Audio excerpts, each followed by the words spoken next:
Hi friend, इस video के माध्यम से हम देखेंगे 1 अक्टूबर 2023 को हुए बिहार पुलिस परीक्षाओं पर आधारित 25 प्रश्नों को। हमने यह 25 प्रश्न सभी विषय को मिलाकर के लिया है, जैसे कि हिस्ट्री हो गया, पॉलिटी हो गया, हिंदी हो गया, बायोलॉजी हो गया इत्यादि सभी को मिलाकर के हमने 25 प्रश्न को यहाँ पे लिया है। तो आइए, इस प्रकार के प्रश्न अगर आपको एग्ज़ाम में दिखेंगे तो बिल्कुल भी ना छूटेंगे, उस तरह के हम आपको बताएंगे। आइए, हमारा पहला प्रश्न होगा, सन 2011 की जनगणना के अनुसार किस राज्य की जनसंख्या घनत्व सर्वाधिक रही? तो हमारा आंसर होगा बिहार राज्य की जनसंख्या घनत्व सर्वाधिक रही। दोस्तों, जनसंख्या घनत्व क्या होता है? तो 1 किलोमीटर स्क्वायर में कितना व्यक्ति रहते हैं उसे हम जनसंख्या घनत्व कहते हैं। तो बिहार राज्य भारत का एक पहला राज्य है जहां सबसे ज़्यादा जनसंख्या घनत्व है। 1106 व्यक्ति 1 किलोमीटर स्क्वायर में रहते हैं बिहार में।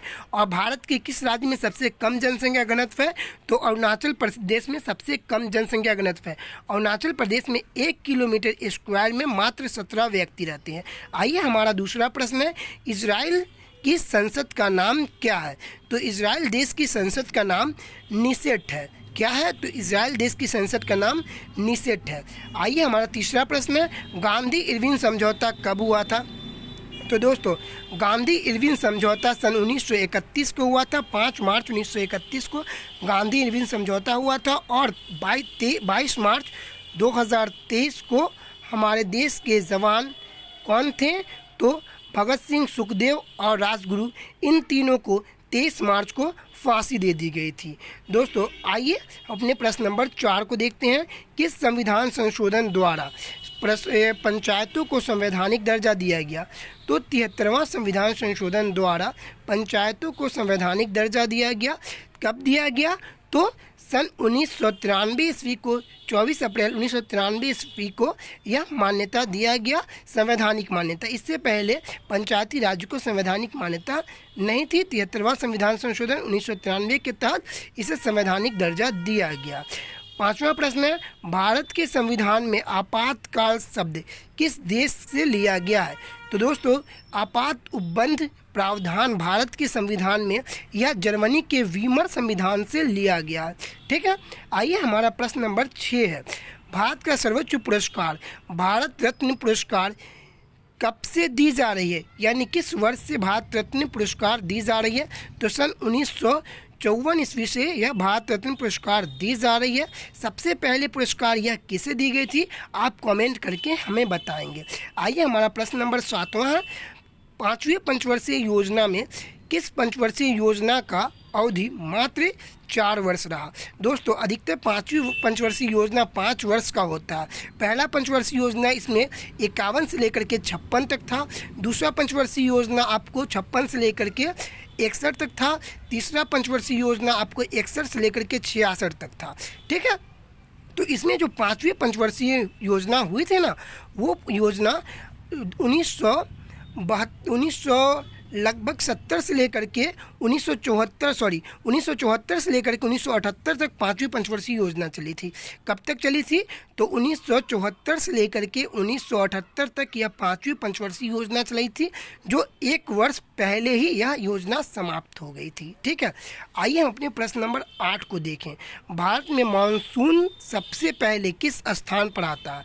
तो भारत में मानसून सबसे पहले केरल राज्य में आता है, जो मुख्य रूप से पश्चिमी तट कहलाता है। ठीक है। आइए, अपने प्रश्न नंबर 9 को देखेंगे। प्रधानमंत्री नरेंद्र मोदी जी ने लिटिल इंडिया गेटवे की आधारशिला किस देश में रखी है? तो प्रधानमंत्री नरेंद्र मोदी, जो हमारे देश के प्रधानमंत्री हैं, उन्होंने लिटिल इंडिया गेटवे का आधारशिला ऑस्ट्रेलिया देश में रखा।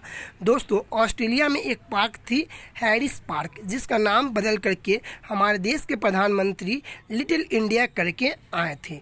आइए, अपने प्रश्न नंबर 10 को हम देखें। गंडक नदी जो मुख्य रूप से बिहार में बहती है, इस नदी का अन्य नाम क्या है? तो गंडक नदी का अन्य नाम नारायणी नदी है। इसे हम शालिग्रामी नदी के नाम से भी जानते हैं। इसे हम निरंजना नदी के नाम से भी जानते हैं। ठीक है, तो आइए हमने प्रश्न नंबर 11 को देखें। गौतम बुद्ध की मृत्यु किस ईसा पूर्व में हुई थी? तो दोस्तों गौतम बुद्ध का जन्म जो हुआ था वह 563 ईसा पूर्व में हुआ था और गौतम बुद्ध का मृत्यु जो हुआ था वह 483 ईसा पूर्व में हुआ था। ठीक है, आइए अपने प्रश्न नंबर 12 को देखते हैं। एक विद्युत चालक में विद्युत आवेश के प्रवाह की दर को क्या कहते हैं? तो एक विद्युत चालक में विद्युत आवेश के प्रवाह की दर को विद्युत धारा कहते हैं। ठीक है, वही हम देखें तो आवेश का ऐसा यूनिट क्या होता है? तो आवेश का यूनिट ऐसा यूनिट होता है कूलॉम। आइए अपने प्रश्न नंबर 13 को देखते हैं। हैजा रोग किसके कारण होता है? तो हैजा रोग यह होता है बैक्टीरिया के कारण। दोस्तों बैक्टीरिया को ही हम क्या कहते हैं? जीवाणु कहते हैं। ठीक है, और वायरस को क्या कहते हैं? वायरस को विषाणु कहते हैं। ठीक है, तो हैजा रोग किसके कारण होता है? तो बैक्टीरिया के कारण होता है या जीवाणु के कारण होता है। प्रश्न नंबर 14, टाइफाइड बुखार किसके कारण होता है? तो यह भी जीवाणु के कारण ही होता है या बैक्टीरिया के कारण हम कह सकते हैं। ठीक है, कौन सी विटामिन के कारण स्कर्वी रोग होता है? तो दोस्तों विटामिन सी के कारण स्कर्वी रोग होता है। तो दोस्तों आपको विटामिन के बारे में तो पता होगा कि विटामिन बी और सी यह जल में घुलनशील विटामिन होता है और विटामिन ए, डी, ई, के यह वसा में घुलनशील विटामिन होता है। ठीक है, आइए हम प्रश्न नंबर 16 को देखते हैं। भारत हिंदी में कुल कितने व्यंजन होते हैं? तो हिंदी भाषा में कुल व्यंजनों की संख्या 33 होती है और वहीं हम स्वरों की बात करें तो स्वरों की संख्या 11 होती है। आइए हम प्रश्न नंबर 17 को देखते हैं। कवि का स्त्रीलिंग क्या होता है? तो दोस्तों कवि का स्त्रीलिंग होता है कवित्री। दोस्तों यह कवित्री इसी तरह लिखाता है। हिंदी में वाक्य शुद्धि में आपको कवित्री लिखा रहेगा, आप देख लीजिए कवित्री इसी प्रकार लिखाता है। ठीक है, आइए हम प्रश्न नंबर 18 को देखेंगे। संस्कृत के जो शब्द मूल रूप से हिंदी में प्रयोग किए जाते हैं उसे क्या कहते हैं? तो दोस्तों संस्कृत के जो शब्द हिंदी में प्रयोग किए जाते हैं उसे हम तत्सम शब्द कहते हैं। ठीक है, आइए हम प्रश्न नंबर 19 को देखते हैं। प्रत्येक वर्ष वायु सेना दिवस कब मनाया जाता है? तो प्रत्येक वर्ष वायु सेना दिवस 8 अक्टूबर को मनाया जाता है। वहीं नौसेना दिवस 4 दिसंबर को मनाया जाता है। थल सेना दिवस 15 जनवरी को मनाया जाता है। आइए हम प्रश्न नंबर 20 को देखते हैं। G20 का बैठक इस वर्ष 2023 में भारत में किया जा रहा है। ठीक है, तो इस वर्ष भारत में जो किया जा रहा है G20 का आयोजन, तो यह थीम भारत द्वारा रखा गया। तो यह क्या थीम रखा गया? तो भारत द्वारा थीम रखा गया one earth one family one future. ठीक है, कहीं कहीं आपको मिलेगा वसुवैध कुटुंबकम। तो दोनों हम कह सकते हैं, इसी का संस्कृत वर्ड है वसुवैध कुटुंबकम, या तो हम इंग्लिश में कहेंगे one earth one family one future. ठीक है, आइए हम प्रश्न नंबर 21 को देखते हैं, 21 को। अंतर्राष्ट्रीय मुद्रा कोष की स्थापना किस वर्ष की गई थी? तो अंतर्राष्ट्रीय मुद्रा कोष यानी कि IMF इंटरनेशनल मॉनेटरी पॉलिसी, इसका स्थापना किस वर्ष किया गया था? तो इसका स्थापना सन 1945 ईस्वी में की गई थी। दोस्तों ब्रेटन वुड्स सम्मेलन आपको मिलेगा। ब्रेटन वुड्स सम्मेलन सन 1944 ईस्वी में हुई थी। इसी सम्मेलन के तहत विश्व बैंक और IMF दोनों की स्थापना की गई थी 1945 ईस्वी में।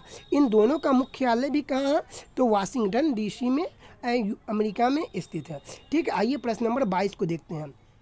वर्तमान में बिहार राज्य के राज्यपाल कौन है?